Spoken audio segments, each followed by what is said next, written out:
Ser podcast. Con permiso de Taylor Swift y el documental de su gira, en este episodio celebramos un cine español diferente. Llega a las salas Ocorno, la gran triunfadora del Festival de San Sebastián. Jaione Camborda dirige este drama sobre la persecución del aborto y la sororidad de los años 70. También os recomendamos El Orlando de Pol B. Preciado, la gran película de la revolución trans.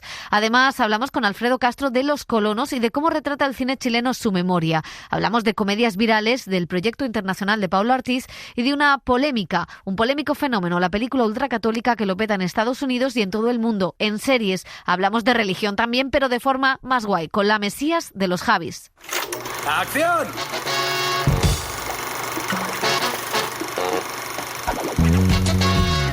El cine en la Ser con Pepa Blanes.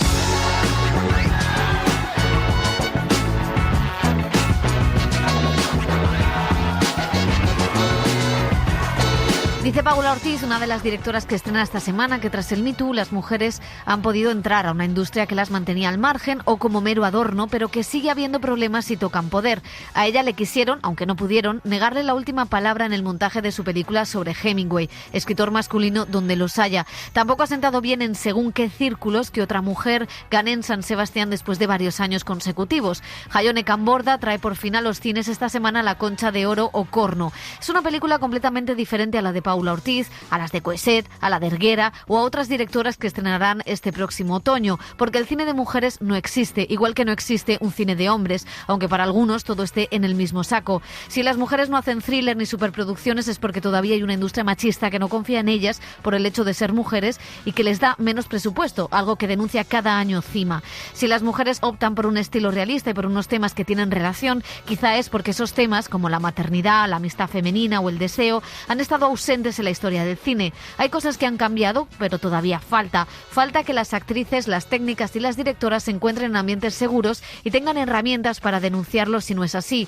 Falta que las mujeres, al menos en España, estén también en el cine más comercial, que manejen grandes presupuestos y que ni la crítica ni los compañeros pongan en duda su trabajo cuando ganen un festival o decidan apostar por un género determinado.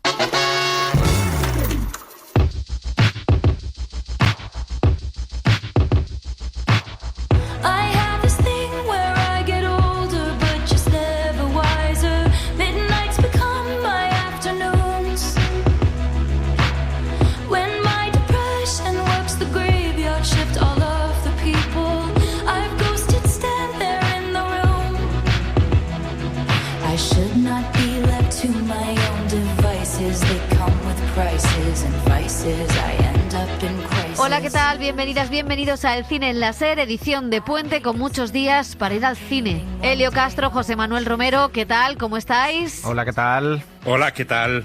Bueno, pues vamos a empezar con Taylor Swift, es la cantante favorita de Pedro Sánchez. No sé si también es la vuestra. ¿Sois Swifters?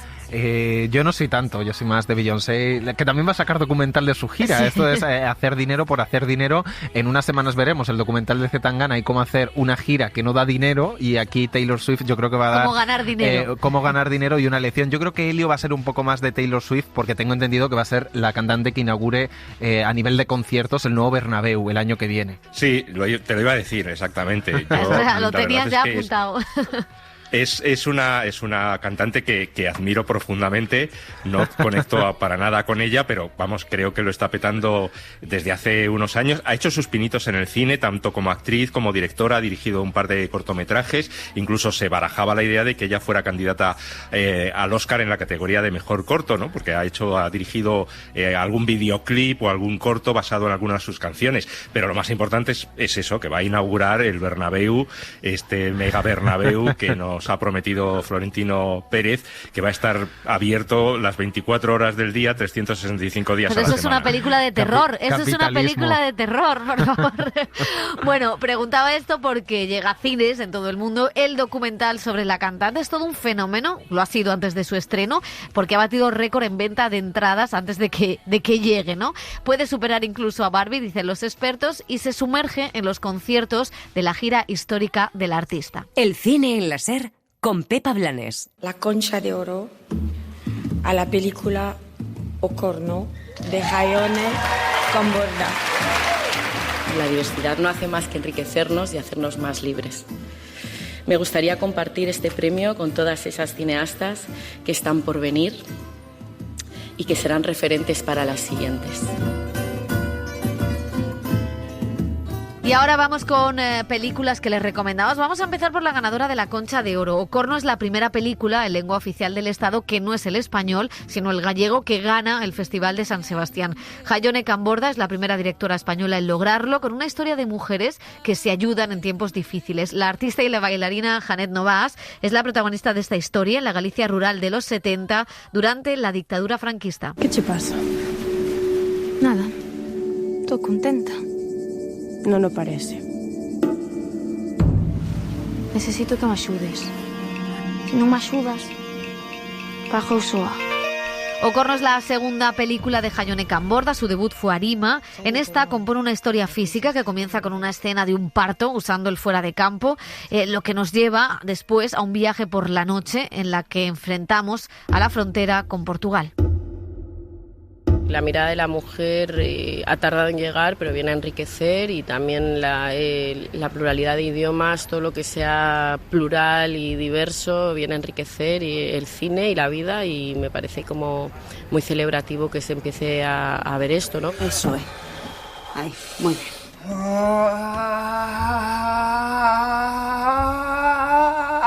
En la historia del cine encontramos muchos partos mirados desde una manera como muy psicológica, incluso histriónica, ¿no? Como nosotras gritando, desesperadas, bueno. Y sí que me parece que es fruto igual de la mirada masculina, de la no experimentación de esto, ¿no?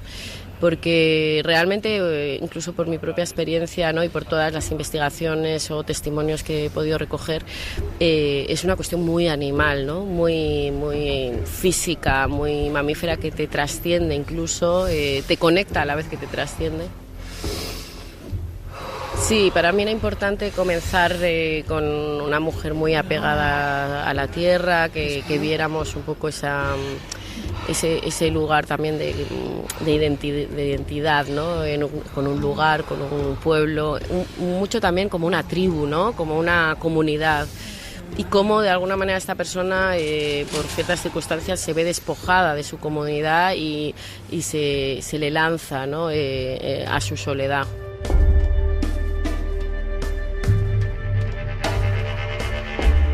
Es tiempo de tener cuidado, ¿no?, de que nos acechan ideologías a las que se les está dando altavoz, que están proponiendo también ideas retrógradas sobre el cuerpo de la mujer, sobre sus decisiones, y creo que es importante que se recuerde, ¿no?, qué significa, y sobre todo que entiendan que las mujeres lo vamos a hacer igualmente, pero lo vamos a hacer poniendo en peligro nuestras vidas. Pues esa cadena de sororidad, ¿no?, me parece el lugar también en el que han podido sobrevivir a esas, o se han podido como dar calor y proteger con todo ese mundo un poco de control sobre la mujer, ¿no? Y me parece que eso existe también hoy en día, y que en esos momentos era, ¿no?, muy habitual. Por ejemplo, en los momentos de parto, los hombres se les expulsaba del espacio y se quedaban las mujeres ayudándose unas a otras, ¿no? Y creo que en esa intimidad es donde encuentra a la mujer también como ese sosiego, ¿no?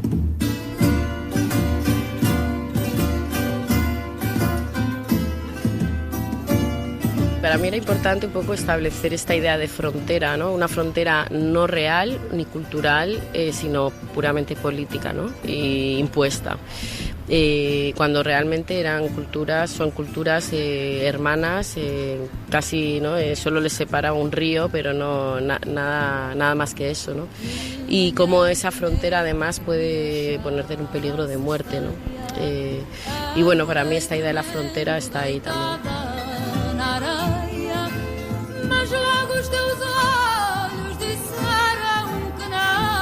Celebro y comparto los logros de mis compañeras, porque me parece que sus logros son los míos, pero también celebro que tengamos miradas muy diferentes, y celebro esa diversidad y celebro que estemos, yo creo, enriqueciendo el cine y por lo tanto creo que la vida, ¿no? Todo arte debe ser punta de lanza, o es, y yo creo que hace tiempo ya que en el cine eso está más que normalizado, incluso ha sido partícipe de ir moviendo esas fronteras, ¿no? Lo ha buscado, lo ha intentado, bueno, poner sobre la mesa, ¿no?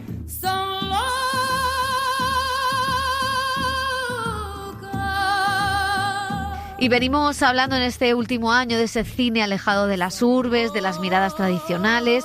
Yo no sé si creéis que ha nacido una nueva directora, una nueva representante de ese nuevo cine español que tanto mentamos la temporada pasada. Al menos el Festival de San Sebastián ha aupado o descubierto una nueva voz que sí que creo que tiene sintonía con esta generación de directoras que están cambiando nuestro cine, no solo porque miren a lo rural, sino porque miran a historias que antes el cine no había mirado tanto e incluso había mirado, pero no con su mirada, que es lo importante. Y lo importante es la mirada que ponen, porque, por ejemplo, en este caso, en el caso de Ocorno, es una historia que si tú contamos la historia, ¿no?, de la persecución del aborto, una mujer que ayuda a otras, la hemos visto en el cine, en Annie Ernaux, en el acontecimiento, pero lo importante aquí es la mirada y cómo esta directora la vuelca en la Galicia de esa época, en Portugal, ¿no? Y cómo transitan a través de esos mundos el personaje protagonista. Y yo creo que sí que se suma esta corriente de directoras que entre todas están cambiando nuestro cine. Y por favor, lo íntimo es universal y es político, y lo rural es tan cercano como lo urbanita para el cine español, y representa tanto a nuestro país, al igual que la lengua y cualquier absurdo debate que pueda haber en torno a esto. Claro, a mí me parece muy interesante lo que hace, porque plantea, al final es una historia de frontera, es una historia de frontera entre Galicia y Portugal, lo que pasaba en los años 70, está el contrabando, está también la idea de mujeres que se apoyan. A mí hay decisiones que me gustan mucho de la película, me gusta mucho la actriz, que espero que tenga muchos más papeles aparte en la danza contemporánea. Me gusta, por ejemplo, ese parto donde solo están mujeres en la habitación. Me gusta que no hay gritos, ¿no? Porque evidentemente, pero no está esa idea de mujer histérica no teniendo un hijo. Está la idea de cómo las mujeres se ayudan, está la idea del fuera de campo, donde no se ve el parto en sí, ¿no? A pesar de esos desmayos en las salas del Cursal. Me gusta la idea de cómo empieza siendo una película muy luminosa, donde la luz, los espacios abiertos, y acaba siendo una película casi opresiva por esa idea de huir a través de la frontera. El uso del gallego y el portugués, el uso de las referencias a una época, los años 70, donde todavía había mucha coerción para las mujeres, y empieza con un parto, ¿no? Y también está la idea del aborto, la idea de lo físico en torno a la mujer. A mí me parece que es muy interesante la propuesta de Jaione Camborde, que es una película que se ve bastante bien. Quizá le falta algo de emoción, ¿no?, a la historia, pero bueno, es también el tono que quiere imprimirle esta directora, que yo espero que haga muchas películas más. Elio, te querían preguntar yo no sé si piensas que La Concha de Oro puede ser un espaldarazo para los Goya, o ahí tenemos a Isaac y la Cuesta. Bueno, yo lo que creo es que, bueno, por una parte sí, es verdad que el jurado y quien preside el jurado, los miembros del jurado, lanzan una serie de apuestas muy personales, pero precisamente por esas apuestas personales lo que hacen es trasladar el foco al resto de, bueno, en este caso de los académicos, que se van a fijar mucho más en esta película de lo que se hubieran fijado en ella de no tener la Concha de Oro. Eso es evidente, ¿no? Luego, por otra parte, pues fíjate, el estreno de la película, no sé cuántas salas pues se han apuntado a estrenar esta película, precisamente porque ha ganado la Concha de Oro en San Sebastián. O sea que yo creo que sí que es una película a tener en cuenta para los próximos premios. Y vamos a ver no solamente en el apartado de películas, sino de dirección y también de actriz protagonista. Yo creo que además también es una película que indudablemente políticamente dice mucho de nuestro país. Es de una directora, mujer, vasca, nacida en San Sebastián, afincada en Galicia. En Galicia ha cogido la película como suya. Esa es la España que nos gusta, que una película esté en gallego, de una directora vasca que además nos contaba que su madre creo que era catalana, su padre peruano, ¿no? Esa pluralidad y esa diversidad que nos trae el cine español. Y también con una cosa, que aquí no es una propuesta tan naturalista como contábamos. No, es una película de época, claro, además. Total, y que combina esa esa fisicidad, que es una película muy física porque está toda construida en torno al cuerpo de la mujer y en un momento a seguir también el cuerpo de la protagonista y cómo es su relación con el cuerpo, y con una poética o con cierta belleza a la hora de mirar el entorno y el paisaje muy interesante. Y es una película de época de los 70, pero que dialoga con el presente, como han hecho desde otro punto de vista totalmente diferente. Si me pones el debut de Pilar Palomero, Las niñas, que era en los 90, pero hablaba de la educación sexual hoy, ¿no? Que creo que son propuestas que no se quedan en una propuesta de época, sino que mantienen un diálogo con el presente. Oye, hay una cosa interesante que es un cambio, Elio, con respecto al Secreto de Vera Drake o Call Jane, ¿no? Que son películas que han tratado el aborto. Quizá en El acontecimiento estaba, pero aquí está también, que es, no es una mujer que sufre, es una mujer que disfruta de la sexualidad, disfruta del cuerpo, que es libre, y claro, está en un país que no te deja ser libre, ¿no? Esa idea de mujeres que no sufren y que salen adelante a pesar de pasar por una experiencia como el aborto, creo que empieza a cambiar muchas cosas de cómo se cuenta esto en el cine. No sé si queréis añadir algo más. Que vaya la gente a verla al cine. Pues nada, pues vamos a seguir. Porque de Can Borda vamos a saltar a otro director español, es Pol B. Preciado, uno de los filósofos más importantes de nuestro país, afincado en París, y que lleva tiempo en sus textos rompiendo ese binarismo de género y reflexionando sobre la política de los cuerpos. Ahora esa reivindicación la lleva al cine con Orlando, mi biografía política. Es una película que nace del encargo de trazar su propia vida en la gran pantalla, pero lo que hace Preciado es contar la vida de muchos Orlandos utilizando la obra de Virginia Woolf. Alguien me preguntó, ¿por qué no escribes tu biografía? Respondí, porque La capulla de Virginia Woolf la escribió por mí en 1928. Subir al cielo para ver y bajar hasta el infierno para comprender. La película en parte surgió de esta idea, ¿no? De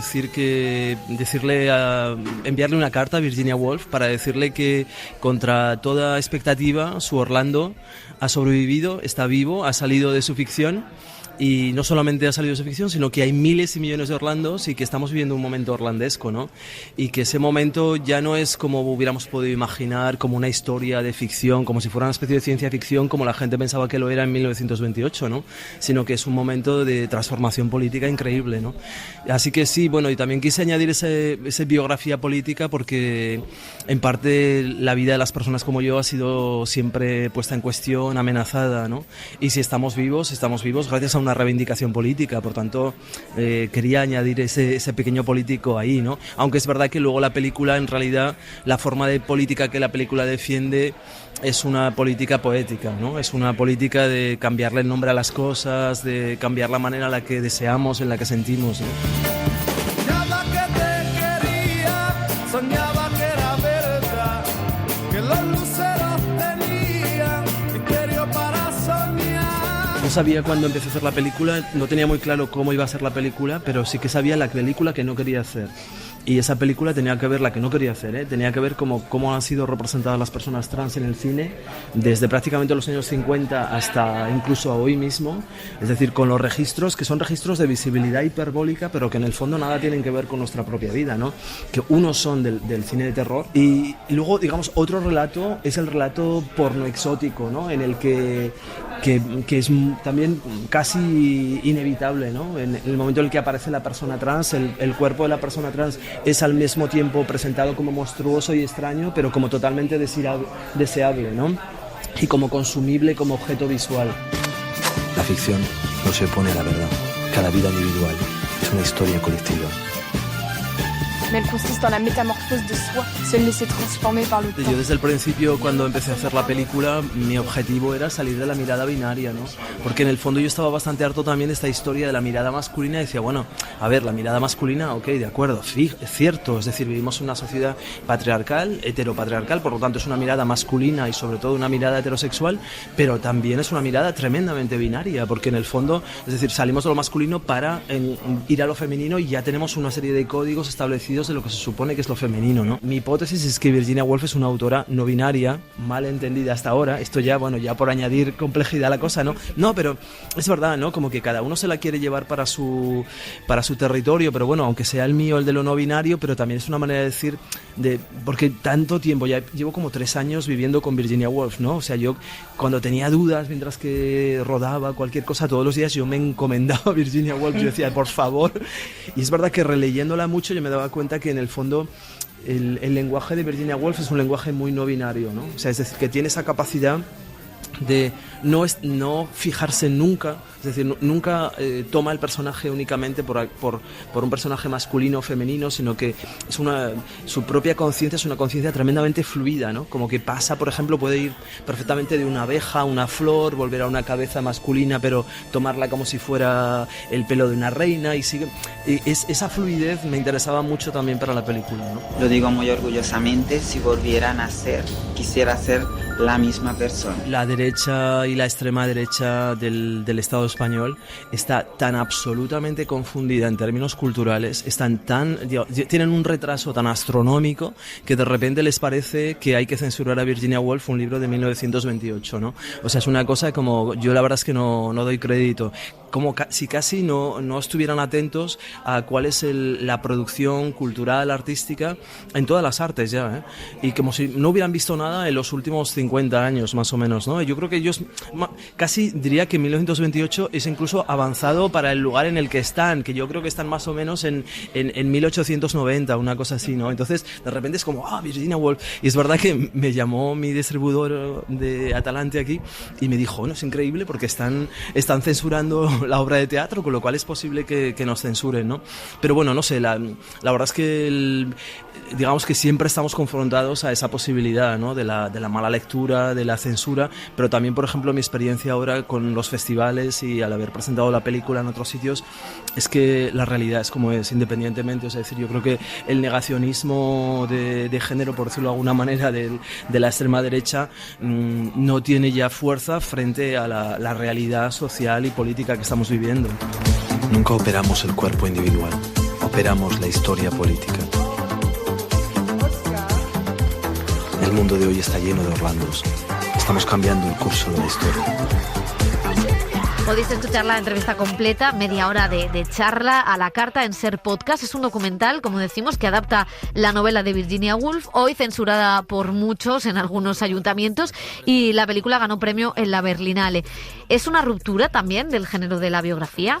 Pues sí, yo creo que sí, ¿no? Es alguien tan inteligente, Paul B. Preciado, que es una delicia escucharlo, pero también a mí me supera de todo lo que aprendo escuchándolo. Y creo que sí, que hace una cosa muy inteligente, que es coger un texto de 1920 y pico, creo que es, y remodelarlo, porque hay una parte de performance, de teatro en la película, que mantiene la literatura o la poesía del texto, pero luego la adapta con esa elenco de Orlandos tan variopinto, tan diverso que nos trae a esta película, y cada uno lo va adaptando de una manera, ¿no? Lo actualiza en muchos sentidos. Lo que coge es esa idea de Virginia Woolf, de un personaje, ¿no?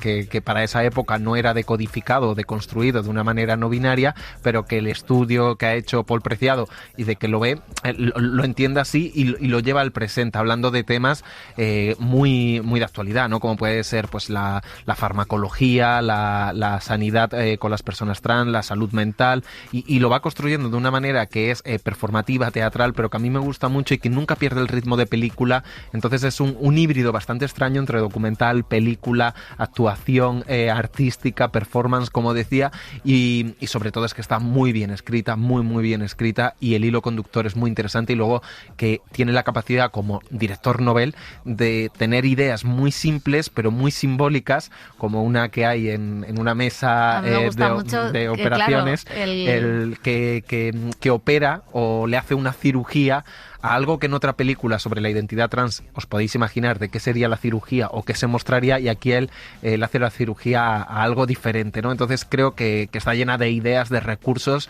y que es alguien absolutamente brillante y que ojalá haga más pelis o las escriba. A mí me gusta porque es una película de un origen muy punky en cuanto al dinero. Él daba las gracias, a Sandra Hermida, ¿no? Que fue una productora, es la productora de Bayona y de Un Amor, y que apareció en el último momento. Es una película hecha con muy pocos recursos. Él no quería contar su propia vida, y a mí me parece muy interesante que en tiempos donde la autoficción es el género que representa, digamos, a una generación, Preciado se salga de eso y decida contar pues una biografía colectiva, que es lo que hizo en su última puesta en teatro, ¿no? En un monólogo que no era un monólogo, sino que era un monólogo coral.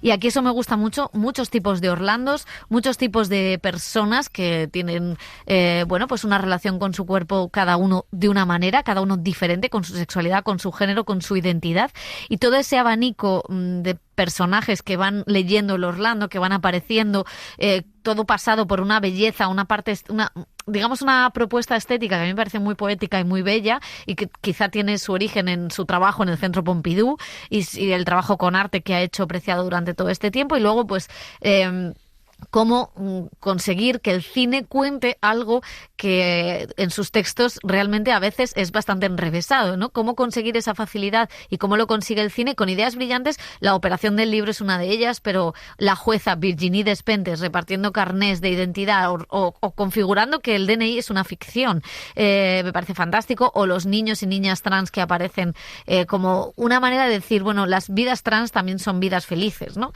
Me parece que hay momentos revolucionarios, y luego la mezcla de géneros. A veces es un thriller, sobre todo cuando aparecen los psiquiatras, a veces es un documental, a veces es una biografía, a veces es un relato histórico, a veces es una crítica política, y comedia y musical, porque él ha compuesto muchas de las canciones que cantan. Hay una canción fantástica que ha compuesto. Entonces creo que es una película realmente muy rica, creativamente, y además políticamente dice mucho, pero consigue algo que, bueno, era la idea de Godard, que es un poco al que homenajea durante toda la película, de romper con la burguesía o romper con un sistema patriarcal, y hacerlo pues a través de una ruptura visual estética que es lo que propone Preciado. Y decíamos que tenía futuro como director, y creo que también es una película independiente, pero tiene distribución en España, se estrena esta semana, por eso la estamos comentando. Pero si hay gente que duda y que se acerca a ver la película, porque también van a descubrir muchas ideas más masticadas que, como tú decías, que en los ensayos más filosóficos de Preciado a lo mejor ciertas personas no entran o les cuesta entrar en esos libros, y aquí yo creo que van a entrar y van a entender muchas cosas que están en el debate actual. Tiene un libro que yo sí recomiendo, un ensayo de Yo soy el monstruo que os habla,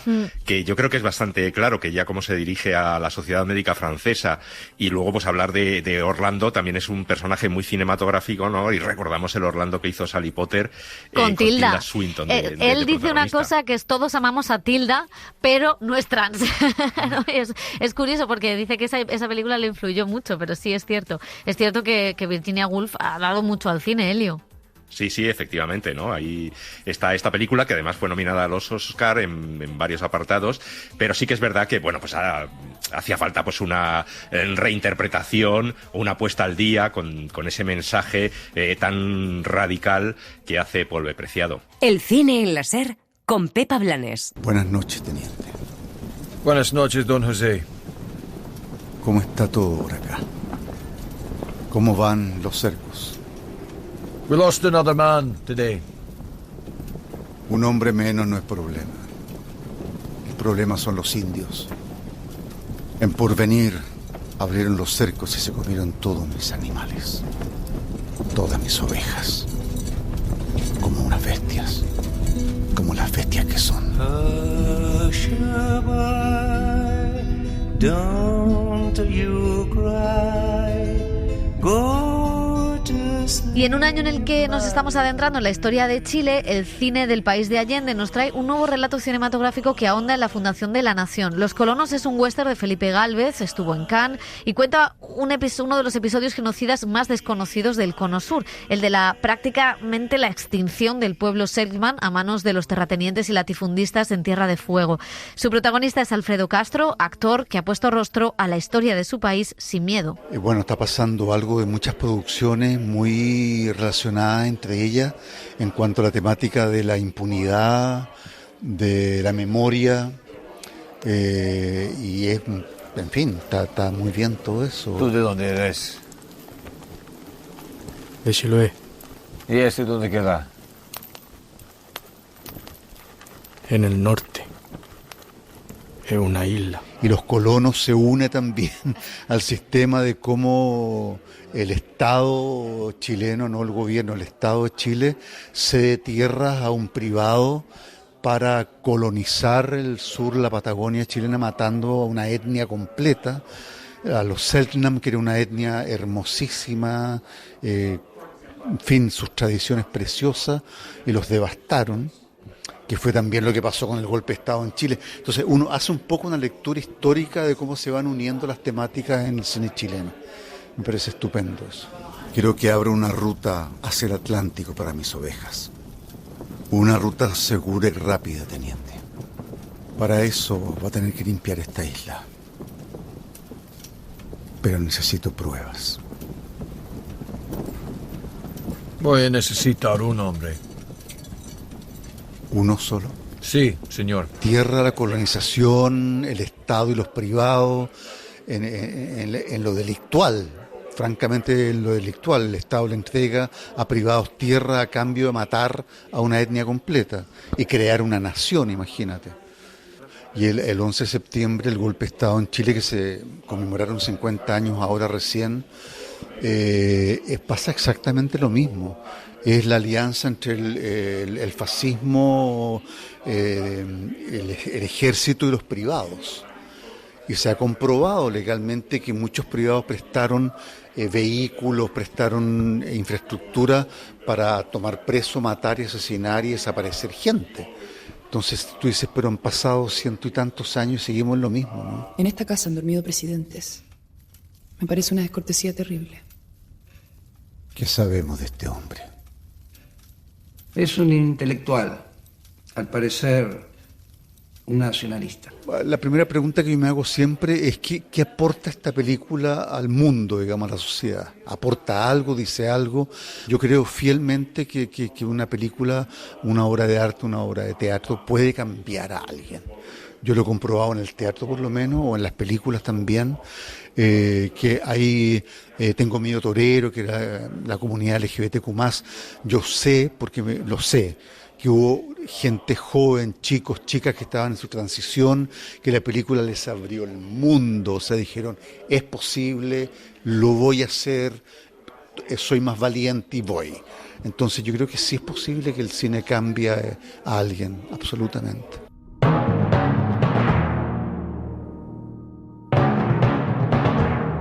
Yo soy una persona que participa activamente en política en mi país, a riesgo de que me han funado, me han tratado de lo peor, pero no importa, es un precio que hay que pagar, está ok, al lado de un 90% que te quiere y te colabora contigo, pero he tenido suerte también, me ha tocado trabajar con muchas directoras mujeres. Ahora voy a hacer 2 películas, una en México, otra en Argentina, con 2 directoras mujeres. Los Perros fue también mujer, Marcela Said. Entonces me ha tocado, y muchos jóvenes también, óperas primas. Si yo he hecho 20 películas, 18 son óperas primas de realizadores. Y yo digo, ¿será esto suerte? ¿Será qué? Pero mi maestro evidentemente es Pablo Larraín. Yo había dado por terminada ya mi vida como artista y me iba a dedicar al teatro, pero Larraín me abrió a mí una nueva vida. Entonces ha sido importante y he tenido suerte porque a raíz de esas películas, de Tony Manero, El Club, Postmortem, etcétera, se abrieron puertas en todas partes del mundo.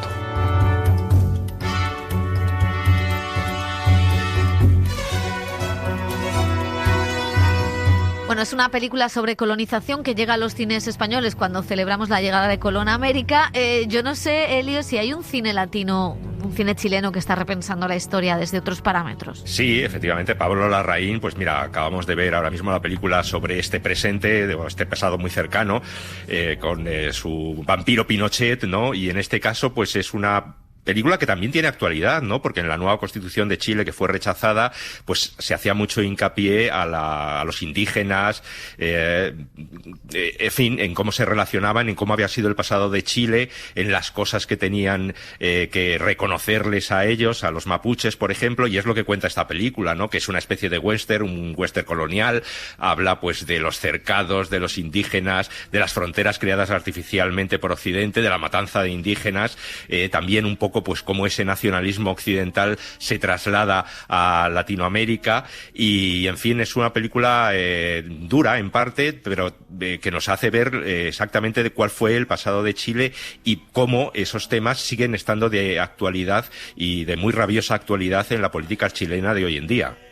Escuchábamos a Alfredo Castro, no sé si es uno de los mejores actores del cine en español. Absolutamente, además últimamente digo, hace muchos años está encadenando una cantidad de proyectos tan variados, además de Pablo Larraín, como escuchábamos, que es casi su padre en la ficción, porque él empezó bastante tarde, pero muchos proyectos con una carga política, social, un compromiso, no solo a la hora de interpretarlos y ponerse delante de la cámara, también a la hora de defenderlos y dar entrevistas como escuchamos, y aquí yo creo que es muy interesante porque también es muy generoso lo que hace. Realmente en esta película Alfredo Castro tiene una intervención al principio de la película y al final que unifican la historia y dan sentido también a muchas de las cosas que quiere plantear Felipe Gálvez, el director, pero que es muy, muy interesante por prestarse a otro personaje que aquí no es el mayordomo de Pinochet, pero también es un burgués o un colonizador chileno, porque también esa es una de las ideas que trabaja esta película, como el western que decía Elio colonial, pero no solo la colonización viene de fuera, también hay gente de dentro que contribuye a esa colonización e incluso contrata esa colonización externa. La película es interesante, sobre todo porque no trabaja mucho el diálogo tampoco, es a campo abierto, esos paisajes van dando, luego se vuelve en un momento muy realmente cruenta y violenta. Sí que trabaja esas películas que hemos visto, ¿no? De viajes más calmados, como Los hermanos Sister, que proponía Odiar, en el que un grupo variopinto va andando y luego en un momento explota toda la acción en este sentido, pero la verdad que es una propuesta visualmente muy bonita, es espectacular y creo que tiene muchas decisiones acertadas y es curioso porque Chile la ha elegido para los Oscar, sin embargo para los Goya ha optado por el documental de Maite Alberdi, que es quizá más conocida aquí en España, con el documental de La memoria infinita, pero a los Oscar manda esta historia sobre la colonización chilena. Sí, bueno, el western como género americano, pero fuera de América, que es una cosa que cada vez estamos viendo más. A mí me gusta la propuesta, me gusta que lo utilice para contar este episodio de la historia de Chile.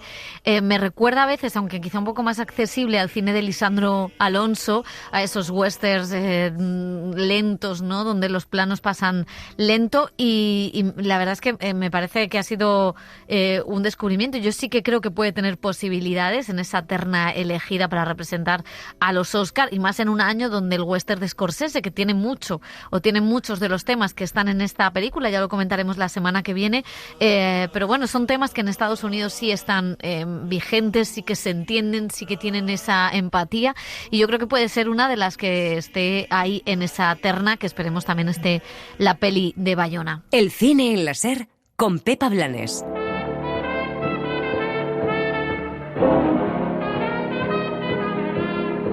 Y hay otros estrenos que llegan a la cartelera. Paula Ortiz adapta la novela de Hemingway En al otro lado del río y entre los árboles. Es una película con Liv Schreiber y Matilda De Angelis, ambientada en Italia después de la Segunda Guerra Mundial, donde un soldado americano con trauma posguerra se enfrenta a la noticia de que padece una enfermedad terminal y al encuentro con una joven.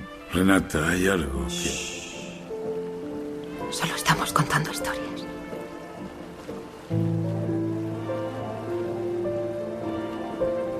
Mira, el primer resplandor del sol.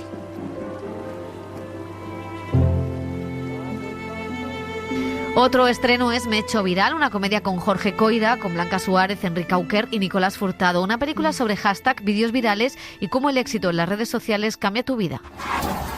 Es buenísimo el vídeo, ¿eh? Menuda loca. Me odia todo el mundo. 4 pringados en redes, no es todo el mundo. 4 millones de visionados en un día, En plataformas ya se puede ver en Netflix Juego Limpio, el debut de la guionista Chloé Domont, que pasó por Sundance. Es un thriller erótico y laboral de una pareja de inversores de bolsa a los que todo les va muy bien hasta que a ella la ascienden en el trabajo. Un retrato de esas dinámicas laborales salvajes y tóxicas en la era post-Me Too. Dime, ¿qué quería Rory? Va a ascenderme. Enhorabuena. Lo siento. ¿Por qué? Me alegro mucho por ti. Vale. A saber cómo la han ascendido tan pronto. ¿Tenerla de jefa? Tío. Y antes de sumergirnos en el universo de La Mesías, nos vamos a detener en otro fenómeno con tintes religiosos. Desde Estados Unidos llega el fenómeno en la taquilla americana, Sound of Freedom. Alejandro Monteverde ha conectado con los espectadores con esta historia, un thriller sobre el robo de niños que ha sido defendida y aplaudida por el movimiento QAnon, esos que ven conspiranoia en todo y esos que asaltaron el Congreso. Te hago una pregunta. ¿Cuántos pedófilos has pillado? ¿Hasta hoy? 288. No está nada mal. ¿Cuántos niños has encontrado? Hay una gran probabilidad de que la mayoría de esos niños estén fuera del país.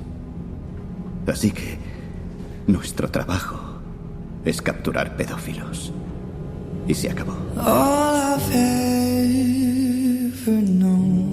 El director dice que también ha habido una campaña en contra de la película por asociarse a esos movimientos ultracatólicos y radicales y que él no tiene nada que ver con esas etiquetas y deja caer que sí le ha molestado su uso por parte del equipo. Aquí podemos pensar en el actor protagonista, en Jake Caviezel. Yo creo que toda esa narrativa se convirtió como en una cultura muy, en mi opinión, como muy rara, porque eso es lo que dicen los medios, pero no es lo que demuestran los datos.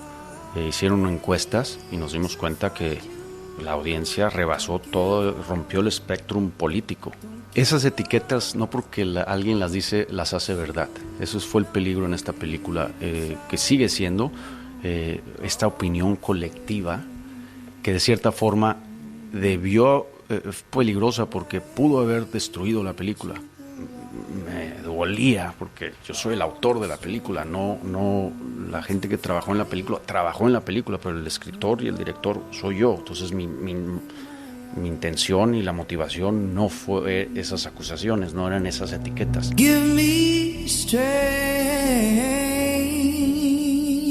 Bueno, José, ¿qué tiene esta película? ¿Va a ser un fenómeno también en España? Puede ser un fenómeno porque están apostando fuerte por ella. Creo que dentro del fenómeno hay que analizar y distinguir dos partes. Por un lado, lo que es la película en sí, lo que cuenta. Tenemos un thriller que para mí es un thriller mediocre, incluso morboso, que juega un poco con la pornomiseria al afrontar este tema tan delicado y sensible, que es los abusos y la trata de menores en Centroamérica. La historia pues es una historia realmente muy americana. Dice inspirada en hechos reales. Es un exagente, ¿no?, que perseguía a pedófilos y en un momento pues tuvo la iluminación de decidir que rescataba a los menores en lugar de perseguir a los malos. Es la historia del hombre blanco va a Centroamérica a salvar a los blancos y a estos niños, ¿no? Entonces eso también está en cuestión sobre la fundación que tiene este señor, lo que te digo, el personaje real. Y luego todo lo extracinematográfico que ha sido que era una película de producción independiente pero de Fox en Latinoamérica, que luego Disney compra Fox y es una peli que se queda en un limbo y en un cajón. Ahí llega una distribuidora cristiana, que es la que ha distribuido la serie esta de Los Elegidos, y la compra. La película empieza a ser popular y hay varios elementos. Uno, el apoyo del movimiento QAnon. Otro, el actor protagonista, que es ultracatólico, ultraconservador y hace manifestaciones en favor de QAnon y empieza a apoyar esta película. Al final de la película hay un mensaje donde él dice que esto es casi como una cruzada, respaldando de algún modo las teorías de la conspiración. Y luego también ha habido varias polémicas por un pago adelantado de entradas que hay, que tú es un poco regala una entrada a un pobre, ¿no? Hay gente que no se lo puede permitir, paga por adelantado y regala la entrada. Eso ha hecho que haya polémica en algunos cines de Estados Unidos, que hay entradas regaladas y cines vacíos cuando lo está petando en taquilla. Entonces, luego el director echa balones fuera. Es verdad que dentro de la película no hay nada, es más racista que ultracatólica, salvo esto de salvad a los niños de Dios, no toquéis a los niños de Dios, pero luego no pueden negar que han hecho actos que la vinculan directamente a movimientos, porque hubo una proyección especial con Donald Trump y la ha apoyado, y ahora han hecho una proyección especial hace unos meses, por lo que se ha publicado, con Milei, el fascista argentino, que la ha apoyado. Entonces, bueno, tú también decides con quién haces esos preestrenos, esas proyecciones especiales.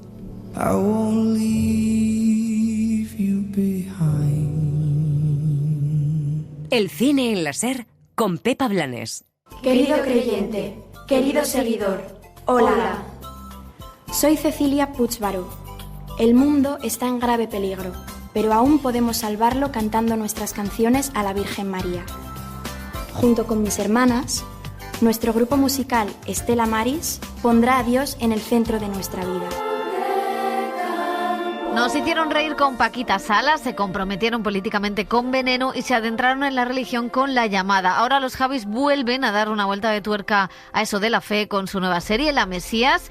Yo espero, Dani Garrán, que te hayas confesado, Ave María Purísima. Sin pecado concebido. Muy bien, ahí vamos.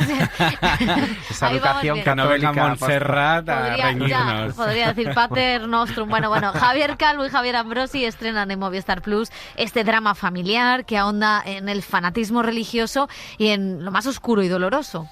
La Mesías parte de la historia familiar de un grupo de música pop cristiano compuesto por 5 hermanas para mostrar los monstruos que anidan en sus infancias y adolescencias.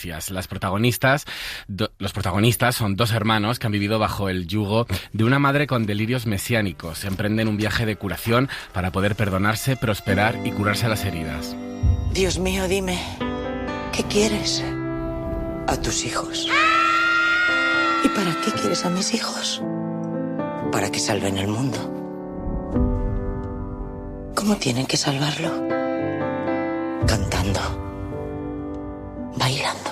Pues 3 años en total han invertido los Javis en este proyecto, que supone pues un salto en el presupuesto, en lo que es la autoría. Es una serie muy exigente, muy llena de referencias cinéfilas, pero sin perder esa esencia que tienen los creadores. Hemos necesitado tiempo para pensar lo que queríamos y también todo el aprendizaje de Veneno, reposarlo y empezar desde ahí, ¿no?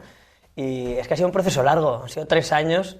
Ahora hará 3 años desde que empezamos a escribir el piloto, por aquí, ahora a finales de septiembre o en octubre. Y bueno, eso sí, yo creo que ha sido el tiempo. Para mí ha sido tiempo y confianza y también el paso natural de probar cosas. También Veneno nos dio mucho. Ya Veneno, ver en los ojos de la gente lo que significó, pues ya te ayuda a confiar más en ti y a plantearte el proyecto de otra manera, ¿no? No con esta cosa de tiene que gustar, sino creo que La Mesías tiene una cosa de confianza en lo que hacemos, de bueno, un paso atrás y que huele un poco más lo que está en el plano, ¿no? Sí, es como que hemos contado una historia muy nuestra, pero la hemos contado desde otro lugar, ¿no? Y ese otro lugar era lo que para nosotros era el reto. Es como, bueno, ya no necesito, o ya no siento que necesito, no tengo esta ansia de gustar que tenía cuando empezaba, ¿no? Por favor, que te guste lo que hago, como que ya sentía una confianza que decía, vale, sí, pero ahora, ¿cómo es si no quiero subrayar lo que siente el personaje, si no quiero indicarle al espectador lo que tiene que sentir, si yo pongo la cámara ahí y dejo y me ocupo de que lo que pase delante de la cámara sea verdad absoluta?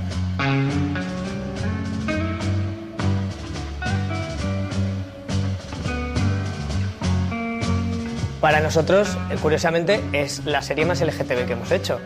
Es verdad que no tiene tantos personajes, está Rosa, Evarista, bueno, hay personajes, pero es la más de espíritu. Es la que habla justamente de cómo es crecer encerrado, cómo es que alguien te señale con un dedo y te diga lo que haces está mal, y tiene esa cosa de la manipulación que se vive en los colegios religiosos, etcétera, de lo que tú haces es pecado. Y ese micromundo que viven las hermanas es el que vivimos muchas personas LGTB, ¿no? Que tienes que huir de tu casa, despedirte de todas las personas que quieres, enemistarte hasta con las personas que más amas para encontrar tu libertad. y luego cuando creces sientes un desarraigo absolutamente insoportable, intentas volver, como vuelve, ¿no? Como y vuelven la comida los dos, de Navidad y vuelves, pero tremenda. vuelves y no hay manera ya de reencontrarte, y el desarraigo es más brutal aún, ¿no? Como tiene esa cosa de constantemente de los que se van de sus pueblos, los que... Yo no tengo amigos de la infancia, ¿sabes? Y a mí me hubiera encantado tener amigos con los que compartir cómo era yo de niño o de adolescente, y yo no tengo eso. Yo he tenido que coger y decir, me piro. Y me creo mi historia, y eso me ha separado incluso de mi propia familia, que es la que más amo, pero yo tenía que separarme como Enric y como Irene de su familia para crecer. Entonces yo creo que tiene ese espíritu LGTB muy de fondo, que lo que critica de la religión no es la creencia de los otros. A mí la creencia de los demás, ya creo que todo el mundo sabe, desde la llamada donde nos posicionamos, las creencias de los otros son las creencias de los otros y fenomenal. Pero la manipulación, el dogmatismo, el fascismo, encima de las cabezas de los otros, encima si son pequeños o si son minorías, si son niños en esta serie, pero que somos las minorías de la sociedad. Joder, que una persona con poder señale a una minoría y le diga, tú no tienes derechos, es muy fuerte, las cosas son así. ¿no? Y yo creo que... Esto es lo que la serie reivindica, el hartazgo que tenemos de la manipulación constante que se hace hacia las minorías. Dije, hostia, hemos hecho una serie sobre irse de casa. Hemos hecho una serie sobre salir de los muros, de esa oscuridad, de esas rejas, y es una serie que el irse de casa empieza con una película, que es lo que a mí me pasó. A mí me llega una película de Almodóvar, me llega una película queer en los años 90 o 2000, y dije, hostia, que hay mundo más allá, que hay algo más allá. Que escuchas una canción de Madonna, o escuchas una canción de Lady Gaga o de quien sea, y dices, hostia...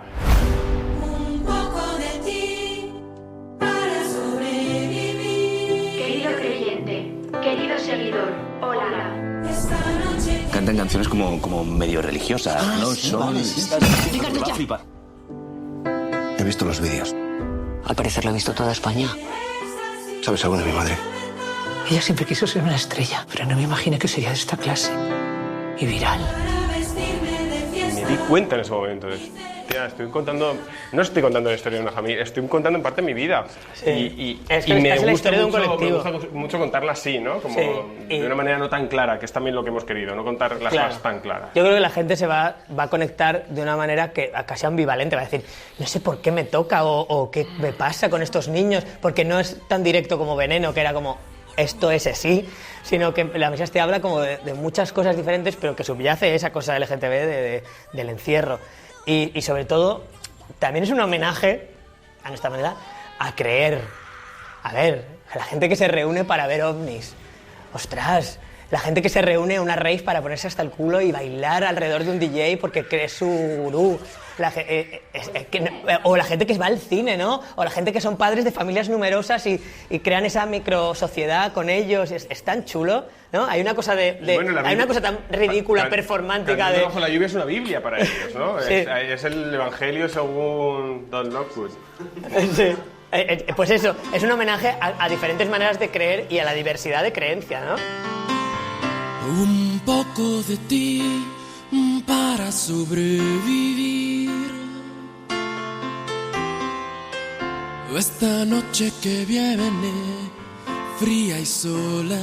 Estoy harto de que en las películas o en las series, claro, llegas a marca, das tu información, que suena un poquito verdad y ya está, ¿no?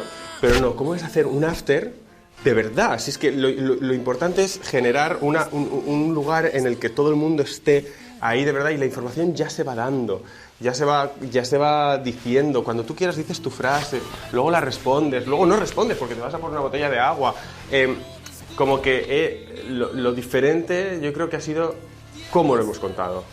Y para nosotros era el reto, que no se nos vieran las intenciones. Y luego también ha cambiado bastante el ser productores del proyecto, absolutamente. Es decir, no hay una productora detrás que no sea la nuestra, no hay que compartir, ¿no? Las decisiones económicas también las tomamos nosotros, además de las artísticas. Entonces eso te permite, pues eso, desde un reshoot porque algo no te ha gustado, pues tomar decisiones a lo mejor más arriesgadas que a lo mejor una productora te dice, no, ¿cómo no vas a tener un especialista, ¿no? Para esta escena? Y digo, bueno, es que lo quiero hacer yo, así, quiero dedicarle 2 días a ensayar el capítulo 6 entero y luego lo rodamos como una obra de teatro, ¿no? Y dices, bueno, pero ¿cómo vas a estar 2 días ensayando en un rodaje que no nada? Bueno, que nos ha dado mucho también ser productores, que te da mucha libertad. Y el detalle en el diseño de producción, ¿no? Como el recuerdo del pasado es luminoso, caluroso, pegajoso. El presente es un invierno frío, seco, encapotado. Entonces, joder, es muy importante cuando ruedas las cosas, ¿no? Y eso hay que pensarlo, hay que decir, pues esto se rueda aquí, esto a lo mejor es un otoño, porque tal. Esto. Y entonces, todas estas decisiones, como que ha sido como mind-blowing, ¿no? La cantidad de detalle que se puede poner a algo. Y ha sido agotador. El tiempo también. Ese detalle que nos hemos propuesto en cada frase, cada escena. Decía la guionista y directora de Retrato de una mujer en llamas, ¿no? Tienes en una columna las escenas que quieres hacer y las escenas que tienes que hacer, ¿no? Y cómo pasas de las que tienes que hacer a quiero hacerlas, ¿no? Pues esto era lo mismo, que todo tenga algo, que todo tenga una mirada, un detalle, un plano que te hable de otra manera. ¿Es tu mundo mejor o te pasas cada noche intentando con todas tus fuerzas recordar la cara de tu madre? El cine en la SER con Pepa Blanes. La Mesías, como decimos, es una serie muy ambiciosa en lo formal, en los contenidos, pero también en el elenco. Sí, cuenta con más de 170 personajes para desarrollar un arco narrativo que va desde los años 80 hasta 2013, con diversas localizaciones de Barcelona. Los 2 personajes principales, esos hermanos que emprenden una huida de la familia que les oprime, están interpretados por Macarena García y Roger Casamayor. Juntos buscan respuestas y sanación después del encierro real y mental que han sufrido con su madre, Montserrat, interpretada en sus diferentes edades por Ana Rujas, Lola Dueñas y Carmen Machi. Con ellos hemos hablado de cómo recibieron el guión. Era precioso, lo que era de un gusto de leértelo que te mueres, o sea, de verlo, ¿no? Que lo estás leyendo y ves lo que está pasando perfectamente, te lo puedes imaginar, de llorar. Yo lloré leyéndolo. Sí. Me pareció una obra maestra. O sea, de verdad que yo nunca he leído guiones así. Y sobre todo el largometraje puedes, porque es otro tipo de condensación, pero para una serie, o sea, yo no me podía creer, y que lo que estaba leyendo era de una escritura asombrosa, buenísimo, de una novela, y a medida que iba mandando los guiones, digo, no me lo puedo creer.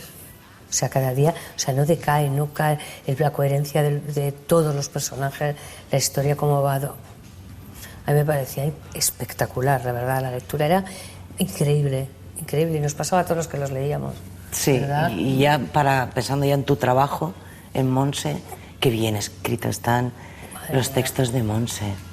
Era un placer estudiarlos, era un placer decirlos, por lo menos para mí, y qué maravilla de texto, empezabas, ibas solo. Yo creo que a ambos nos ha pasado que no era fácil salir de ahí, porque eran personajes muy complejos que estaban contados a través de una herida muy profunda, no expresada y no compartida y no mirada.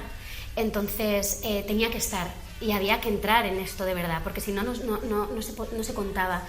Yo creo que hablábamos de algo que era muy importante y yo sentía mucha responsabilidad con mi personaje, con la historia, y por lo tanto sí llegamos a lugares que no eran fáciles.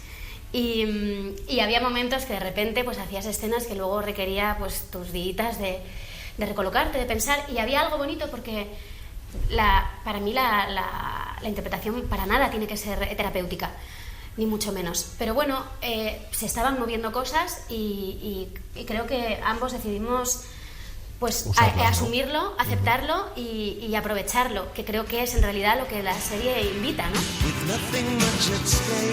Los Javis han imprimido en los guiones reflexiones sobre la familia, la toxicidad de una madre fanática, los abusos, la culpa, la mirada de la infancia, pero también es una prometedora historia de superación para los intérpretes. Creo que la historia es una historia muy concreta, muy exageradamente dura, pero que en el fondo aprovecha para hablar de algo que todos podemos entender y que de alguna manera puede resonar en nosotros, y que habla de esto, de necesitar salir de un lugar de opresión en el que ser quien eres no está bien, o en el que se te ofrece una vida como niño, de la que no tienes opción de salir, terrorífica, ¿no? En el caso de estos chicos, y cómo salir de ahí y poder construirte, y poder construir una vida. Entonces creo que lo podemos entender con tantas figuras que pretenden decirnos cómo se tiene que vivir, cómo está mal vivir. Aunque todo esté envuelto, ¿no? con este lazo de la religión y tal, pero que habla de más cosas. Yo escuchándoles además a ellos decir que tiene que ver también con cuando uno se va del núcleo, la huida. Y ciertamente creo que a mí es una de las cosas que más me llega. O sea, sí, es que tiene que ver con eso. Y eso ya es mucho. Eso cuando tú sales, cuando tú tienes que buscar tu identidad, no la marcada, cuando tienes que saber quién eres, qué quieres, hacia dónde vas. Cuando te ponen un parapeto y te dicen que de aquí no vas a pasar, es un horror, es una crueldad, es un espanto. Y de eso ha hablado la serie mucho, a grandes rasgos, o sea, con grandes palabras. Y claro, la religión es un vehículo fantástico para poder contar eso. Y lo que decía Ana, lo que decíamos antes, la infancia, ¿no? Como los adultos que fueron niños son capaces o no de vivir con lo que vivieron entonces.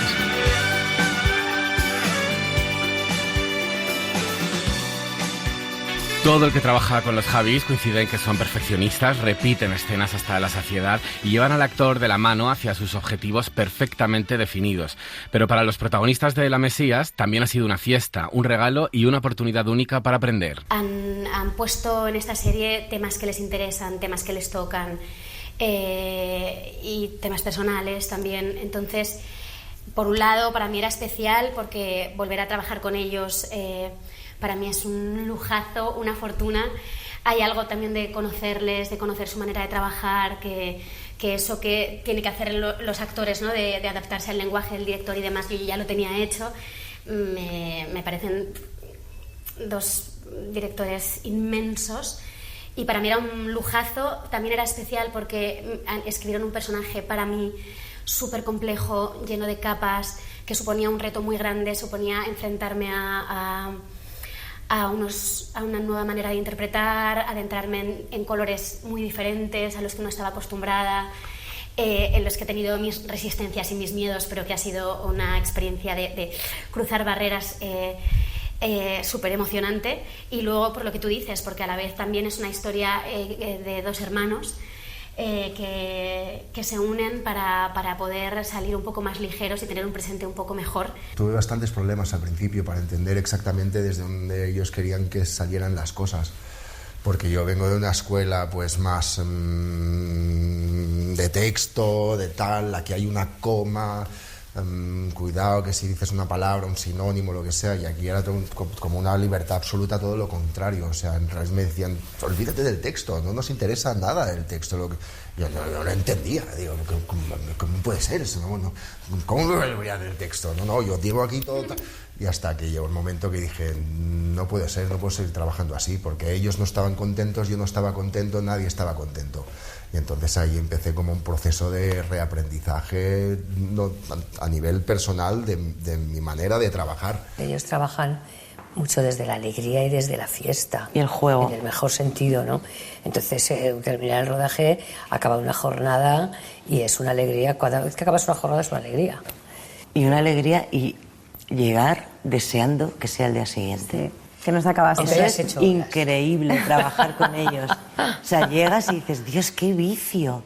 Sí. Estos tíos son un vicio. Sí, es verdad. Estoy deseando ir a rodar mañana, ¿no? Además de estos actores, completan el elenco otros intérpretes como Albert Pla, Nora Navas, Gracia Olayo, Aisa Villagrán y Rosy de Palma. Mención aparte merecen los niños y adolescentes que interpretan a los personajes en sus diferentes edades y completan la personalidad de los actuales. Ha sido para mí una experiencia increíble tener de compañeros a dos niños, porque además es que era un juego y un regalo y muy diferente, ¿no? También trabajar con niños desde otro lugar. También en mi parte sí que había guión y yo estoy trabajando sobre eso y ellos también, pero había muchísima libertad para ellos. Entonces, bueno, como desde mucha libertad el juego. Antes recordábamos que había una cosa que era muy enriquecedora para nosotros como actores, que nunca tienes la oportunidad, que es que nos ponían escenas ya grabadas de nuestros yo niños o nuestros yo adolescentes. Entonces, de repente, si en algún momento estábamos perdidos o estábamos, buscando, pues Javi Calvo llegaba, mira, recuerda esto. Entonces, esto nunca pasa, te ponían de repente una escena muy concreta, un recuerdo muy concreto de la infancia de estos personajes, que directamente te conectaba con ese niño, te hacía recordar la esencia de ese niño, te recordaba esta vivencia y te colocaba en un lugar de inmediato. Y esto era muy poderoso y como un regalo como actor, ¿no? La Mesías muestra cómo el arte, la música y el cine pueden ayudar a sanar, a evadirnos de una realidad oscura para encender la imaginación como vía de escape para llenar el vacío. Con este bonito mensaje final se han sentido muy identificadas las actrices. El otro día, cuando estuvimos en el Festival de San Sebastián, nos regalaron una agendita y ponía en la portada: existimos porque el cine nos cambió la vida. Yo soy de familia numerosa, con muchos hermanos, y nosotros nos hemos pasado la vida de una manera de dejar a mi madre tranquila, el prototipo de ama de casa con muchos niños, y era la habitación de los juguetes, que bueno, es más de la familia numerosa, yo creo, para que nos dejáramos en paz. Y siempre la imaginación es desbordante. A mí me recuerda mucho a mi infancia con mis hermanos, creando siempre personajes y jugando, porque los niños se inventan personajes desde pequeños, toda la vida. Y aquí que lo dilataron en el tiempo, ¿no? Pero luego, cuando te haces adulto, nosotros decidimos seguir siendo niñas y seguir jugando a crear a otros para que la fantasía gane la realidad.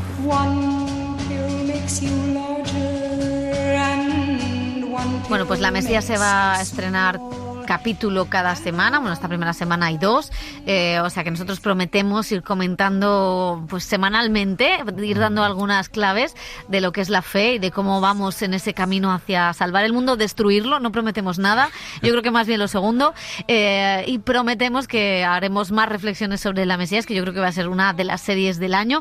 ¿Qué os ha parecido? Vamos a hacer debate, porque pasó por San Sebastián, se vieron muchos capítulos, se ha dicho que si podía competir por la Concha de Oro, que si era mejor que cualquier película española, se ha dicho de todo. Dani. Se ha dicho de todo y yo creo que muy justificado. A mí me parece una serie maravillosa, me parece un salto autoral, como se ha dicho muchas veces de los Javis, completamente apabullante. Creo que tiene muchísimas referencias, creo que es mucho más que una serie que habla de un encierro, de un fanatismo religioso, como decían ellos y como decía Macarena García también en la entrevista, habla del encierro hacia las minorías, hacia la comunidad LGTB, hacia muchísimas cosas, también esa mirada que tiene hacia la infancia y esa salvación que consiguen o que consiguieron los Javis a través del arte, del cine, de la música, está también impreso en esta serie. Creo que habla de muchísimas cosas y sí que es verdad que tiene algo también de sanador, como decía la propia Ana Rujas, una de las actrices. Ves la serie y eres capaz de entrar en ti mismo, de sacudirte un poco esos demonios que están ahí. Creo que es un salto importantísimo en su carrera. Los actores están maravillosos, creo que es el mejor elenco que podían haber conseguido, ya no solo con las actrices, sí, pero que están ya... Eso era muy difícil, porque Sí. hacer que 3 actrices tan diferentes, con estilos muy diferentes de actuar, sean la misma persona, eso es... Y sobre todo que Superchungo. ellas decían en las entrevistas que no prepararon el papel las 3 juntas, o sea, cada una tenía un guión y cada una tenía unas referencias y ellas mismas iban trabajando por separado. Es verdad que a todas las une un poco ese sentimiento, esa maternidad, un montón de cosas que tienen que mantener, pero todas ellas trabajaron por separado y al final queda una Montserrat completamente definida en sus 3 edades perfectamente. Y que también Montserrat Baró es mi nueva obsesión después de Rosa Peral. O sea, voy a una señora catalana por mes. No, pero creo que los Javis hacen algo bastante complicado, que al entrar en la serie y si entras con ella en los primeros capítulos te ponen en un estado que lo que hablabais de la continuidad entre actores, entras perfectamente y da igual que no haya, no te planteas, no son iguales físicamente, no me creo que Lola Dueña sea Ana Rujas, no me creo que Carmen Machi sea... Es como Lola. The Crown. Claro, no, pero pero mira, The Crown le salió entre temporadas, entre las primeras y la segunda le salió bien, pero luego en la otra no le ha salido tan bien, ¿sabes? Y sí que hay una diferencia entre los actores, pero aquí te ponen como casi en un estado mental, porque hay una energía especial en la serie.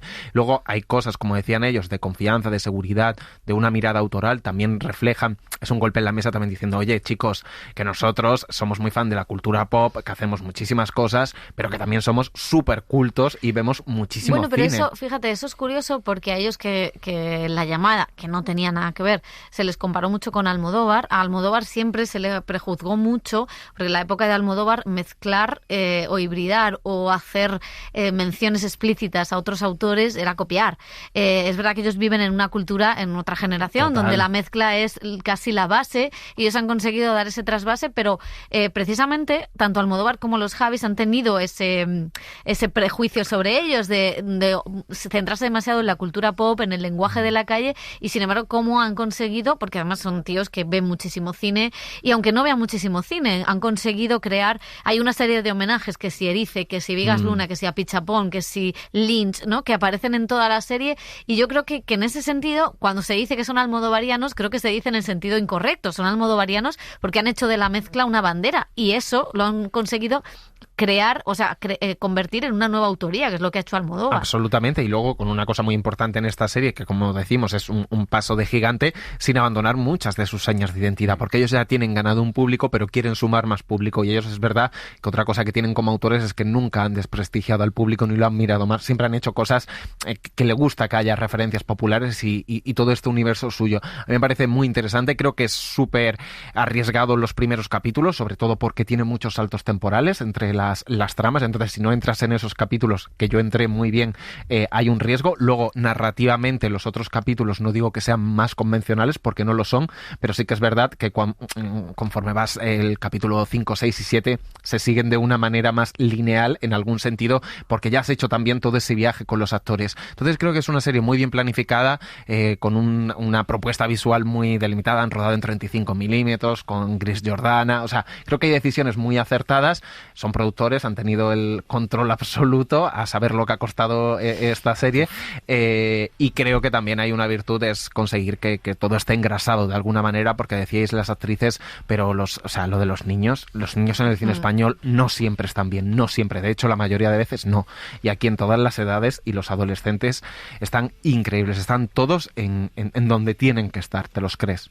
No, y luego, claro, es atrevida que en una cadena como Movistar Plus, que tiene sus ISUs, el Opus, se mencione el Opus Dei, ¿no? Se mencionen cosas que recuerdo la última vez que se hizo una película sobre el Opus Dei, hubo protestas en los cines, que fue Camino de Fesser. Fesser sufrió ese tipo de boicot y censura. Hablamos mucho de Josu Ternera, pero aquí hemos visto lo que ha pasado, ¿no? Y hablar directamente, comparar lo que pasa en el Opus Dei con lo que hace esta familia, ¿no? Comparar con las distintas utilizaciones de la fe como algo casi fascista, decían ellos, y es cierto, ¿no? Como la creencia en el último capítulo hay otra referencia que no voy a hacer, pero sí que desde el primer capítulo aparece la creencia en los extraterrestres. Es la necesidad en un entorno hostil, ya sea una familia pobre, una madre soltera, la necesidad de creer en algo y que ese algo sea casi una huida hacia adelante, llegando a ser incluso algo sumamente peligroso, ¿no? Y eso lo vemos con cualquier ideología que lleva a aniquilar al otro, ¿no? O a aislar a cualquier persona. Y a mí eso me parece muy interesante cómo lo cuentan a través de la familia.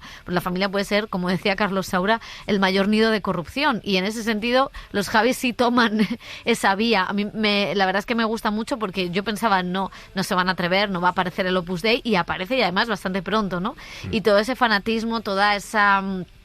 toda la corrupción que también, de todas esas apariciones marianas o apariciones de zombies, qué maravillosa está Cecilia Roth, por cierto, también. Sí. Entonces yo creo que es una serie muy completa, que tiene muchos análisis, que en cualquier momento está al borde del desparrame, porque hay mucha mezcla de géneros, es una sensación, no sales como viendo Paquita, que sales alegre o contento, aquí hay una sensación de desasosiego en cada capítulo que te destroza, pero a la vez quieres seguir viéndola, ¿no? Es una cosa muy extraña, y luego el uso de la música.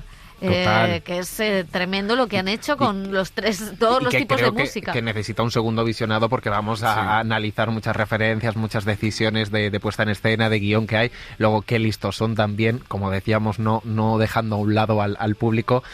también tomar a estas Estela Maris, tomar a Maya, estas van a sacar canciones. Sí, todas en multipantalla, llevarlas a YouTube, ya a Instagram. Ya hay cuenta en Instagram, sabemos que van a hacer coreografías que se van a bailar en TikTok y al final son capaces de convertir a un grupo religioso pop que se han inventado en viral, mientras están haciendo una serie para criticar todo eso, ¿no? Entonces creo que su universo es rico y que su momento creativo, pues la verdad que es un momento creativo excelente.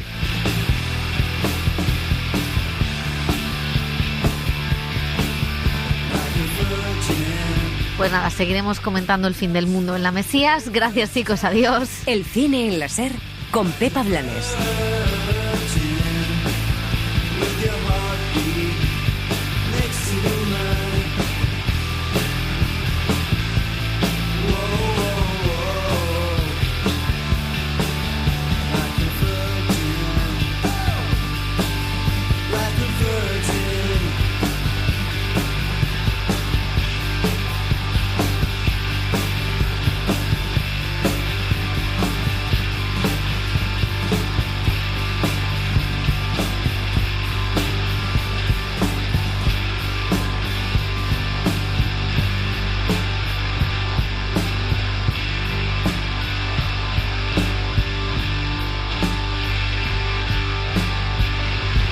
Suscríbete a El Cine en la SER. Escúchanos en directo en la SER los sábados a las 7:30 de la mañana y los domingos a las 3 de la madrugada. Cadena SER. La radio.